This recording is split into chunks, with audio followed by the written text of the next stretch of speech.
Hey guys, in this video, we're going to be diving into the pros and cons of the South Boston neighborhood. This is one of the most iconic and rapidly changing parts of the Boston area. And stick around to the end of the video to figure out if this is going to be a neighborhood for you. And just so you know, I'm going to be reading off my notes here so I can pack as much info as possible into this video. Keep it as short and sweet as I possibly can. So with that said, let's dive into an overview of South Boston and its location within the city. South Boston, or Southie as many locals call it, is located just southeast of the downtown Boston area. And it's adjacent to a neighborhood that is referred to as the Seaport, but it's also called the South Boston waterfront. And South Boston is also just east of the South End, so it can be very confusing, but make sure you know which neighborhood is which, because these three neighborhoods, the South End, South Boston, and the Seaport area, are very different neighborhoods. They have very different personalities, and I actually did a video about the pros and cons of the Seaport and the South End already, so make sure you check those out as well. This video is going to focus solely on South Boston. Southie is currently known for its mix of historic charm and its new development. While Southie was predominantly an Irish working class neighborhood back in the day, it has undergone rapid gentrification, making it a prime spot for young professionals and recent graduates, as well as young families who aren't quite ready to ship it out to the suburbs just yet. The mix of old school locals and newcomers in South Boston makes this a very interesting and dynamic community. There is something for everyone here. Even the different areas within the neighborhood have sort of different personalities. So with that said, let's dive into the pros and cons of the South Boston neighborhood, starting off as usual with the pros. Pro number one is your accessibility and your proximity to downtown Boston and the waterfront. If you work downtown, the commute is short with multiple public transportation options like the Red Line at Broadway and Andrews stations, and then there's several bus lines that serve points further east towards the water. Many people living in the younger downtown adjacent side of South Boston can even walk to work downtown or in the South End. You are right on top of on-ramps to Interstate 90 and 93 here, so if you plan on commuting by car, the airport is just minutes away, and even though you might sit in some traffic on these major expressways, highways during peak hours, at least it's not going to take you 45 minutes just to get to the highways like it does in some other neighborhoods of town. Now, South Boston isn't the most inexpensive neighborhood in town, and I'll get into that in a few minutes, but for the price, it's hard to beat that proximity and accessibility to the downtown areas. Now let's get into another pro of South Boston that's very hard to find in an area this close to the downtown Boston neighborhood. Pro number two is your access to beaches and parks. Yes, I mean actual sandy beaches in the city. Despite its urban feel, South Boston has plenty of open and green spaces. There are a couple smaller parks in the middle of the neighborhood, but the real gems are along the water on South Boston's perimeter. Castle Island, Joe Moakley Park, and Marine Park are just a few of the local spots to walk, run, play sports, or just relax by the water. There are plenty of pickup games and also some more organized leagues that use these volleyball areas on the beach and the baseball and softball diamonds within these parks.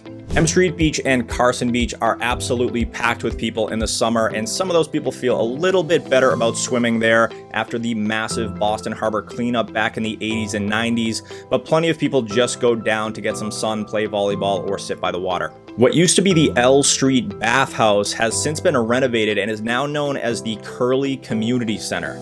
The community center is free to use not just for residents of South Boston, but is actually accessible for all Boston residents. The Curly Center has gyms, locker rooms, steam rooms, saunas, and even an area for residents to access their own portion of the beach, which isn't accessible to the general public. Castle Island is an incredibly popular park to walk, bike, picnic. People come from all over the greater Boston area to visit. It's actually the site of a fort that was initially built to defend the city back in the 1600s. After the American Revolution, the fort was destroyed, then rebuilt. They also have since connected the island to the mainland, so you can drive over and park and just walk around the fort and around Pleasure Bay. Then you can grab a bite at the famous Sullivan's, which of course is locally known as Sully's. So South Boston's access to beaches and parks make it an incredibly popular place for both residents and visitors. Keep in mind that the beaches are off limits to dogs during peak beach season, and also they're pretty strict about booze here, especially if you're not being smart about it, so you might want to consider ditching those red Solo cups if you plan on tossing a couple back at these South Boston beaches. But now let's get into pro number 3. Pro number 3 is that strong sense of community and tradition here in South Boston. This neighborhood has deep roots and a rich history, especially with that strong Irish heritage. The annual St. Patrick's Day parade is one of the largest in the country. I've heard from Irish people coming to Boston saying that this St. Patrick's Day parade is better than any in Ireland. You'll also see plenty of Southie pride in those local businesses, long-standing institutions, bumper stickers, you name it. There is a long list of movies that touch on the proud South Boston Irish heritage: Good Will Hunting, Boondock Saints, The Departed, Black Mass, and plenty of others that talk about the working class Boston grit that's often associated with this neighborhood. Now, with that said, South Boston isn't the 100% white Irish neighborhood that it might have felt like it was years ago. There's an ever-evolving mix of lifelong residents and newcomers here, creating a diverse atmosphere with strong local support for businesses, community, and basically all things Boston pride. Pro number 4 is the development, the restaurants, and the mix of amenities here. In recent years, South Boston has experienced some rapid development. New condo complexes, restaurants, bars, retail shops have basically transformed this area. There is a great energy in this part of the city, and the mix of the old guard and new development means there are options for everyone in this neighborhood. So instead of just candlepin bowling and dive bars full of cigarette smoke, you can still grab a pint and a lane at Southie Bowl, but you also have the option to go to some great restaurants, higher end cocktail bars. You also have yacht clubs, pickleball venues, breweries, sweat house saunas, and cold plunge studios. There is a little bit of everything in this neighborhood, and I do want to mention the Seaport area here because this is right next door, and you're offered quite a few more high-end sort of luxury style amenities there, from luxury shopping to fine dining. South Boston is not quite as bougie as the Seaport, but there are definitely some nicer restaurants popping up in South Boston, and there is a very healthy bar scene here, especially along those main thoroughfares of East and West Broadway. As you might imagine, this makes South Boston an incredibly popular place for people in their 20s and 30s who like some local nightlife without having to go too far from home. And you can safely walk back to your apartments or condo, or just jump in a quick Uber after a night out. As far as future development in South Boston goes, this is showing no signs of slowing down, with a couple of big projects on the docket. So for you more investor-minded people wondering about appreciation, keep your eyes on the following projects. On the dot is a 21-acre master plan development near Andrew Square. Then you have the 776 Summer Street redevelopment project, and also the Gillette plant redevelopment by CBT Architects and Procter & Gamble. There are several other projects on the docket as well, so development is obviously continuing in these former industrial areas and these residential neighborhoods outside of downtown Boston. So the area's popularity is not exactly declining, especially not in the near future, at least as far as I can see. So if you're interested on getting your hands on some property in South Boston, feel free to reach out to me at the number below. Happy to help you with your search. Now let's move on to the next pro of living in South Boston. Pro number 5 is the mix of housing options you have here. Now, like many older neighborhoods in older cities with some new recent development, South Boston offers a diverse mix of housing options. You're going to find historic row houses, double and triple deckers, new luxury condos, and converted industrial spaces. The neighborhood has become increasingly attractive to young professionals, families, and investors looking to buy in a highly desirable area. The eastern parts of South Boston by the water feel a little bit more residential, a little quieter. If you were looking at a street map, these gridded streets that are oriented north and south pretty much delineate that area that to me feels a little bit more neighborhoody. I don't think I would go as far as to say suburban, but it's definitely less urban than areas west. Now, as you move west towards the city and away from the water, you're going to hit Dorchester Street. This is where East Broadway becomes West Broadway, and now you're closer to some of the industrial areas and major transportation hubs at Broadway and Andrew Square. There you're going to find some of the newer condo complexes, mixed-use spaces, and also recent and future developments. It definitely feels a bit more urban over there versus the more residential neighborhood areas closer to the water. There also tends to be a younger population in these areas nearer to the city and along those major thoroughfares of East and West Broadway. Regardless of which side of town you live on, you definitely have a variety of housing options here in South Boston. Now let's get into what those housing options are going to cost you and take a look at the first drawback of the South Boston neighborhood, which is those rising housing costs. As with any popular neighborhood that's undergoing rapid development, South Boston's housing prices have skyrocketed over the last decade. Now, it's still not the Back Bay, it's not Beacon Hill, it's not the Seaport, but it's certainly not the least expensive neighborhood in town either. Especially if you're coming in from out of state, you're not really familiar with the housing prices in Boston in general, or maybe you've been living on campus or in a collegiate area for a while where housing prices aren't quite as expensive as they are here. But longtime residents are facing rising rents and property taxes, so affordability is definitely a growing concern here. But other people have chosen to cash in on the massive increase in their home's value and actually move to a more affordable area of town, or maybe even downsize and head into the suburbs.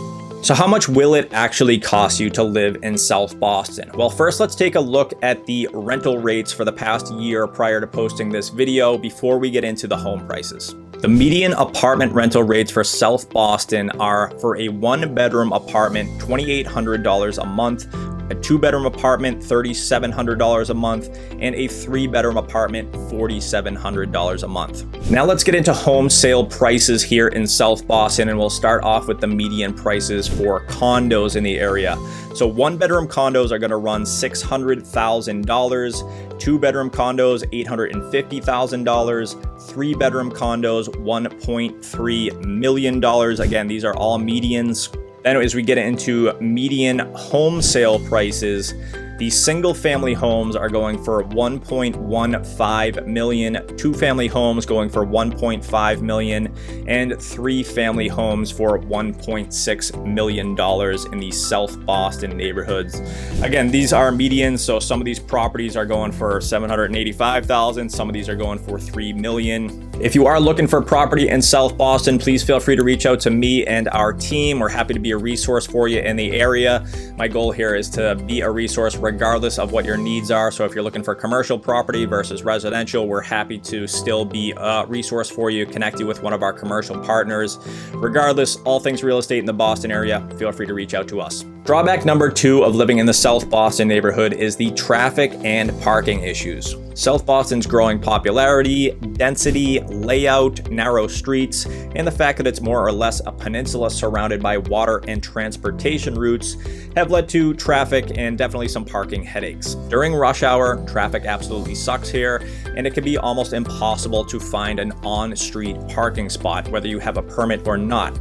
If you drive, be prepared for a bit of a challenge here, especially if you're planning on hosting frequently or having guests come in from out of town. South Boston barely has parking for the residents, never mind visitors. However, as I mentioned earlier, if you are relying on public transit or even biking, South Boston is very well connected to other parts of the city. Drawback number 3 is the gentrification and community changes. And while development has brought in some new amenities, it has also led to significant gentrification. Longtime residents have definitely seen their community change, and there's a sense of concern about the loss of South Boston's traditional working class identity.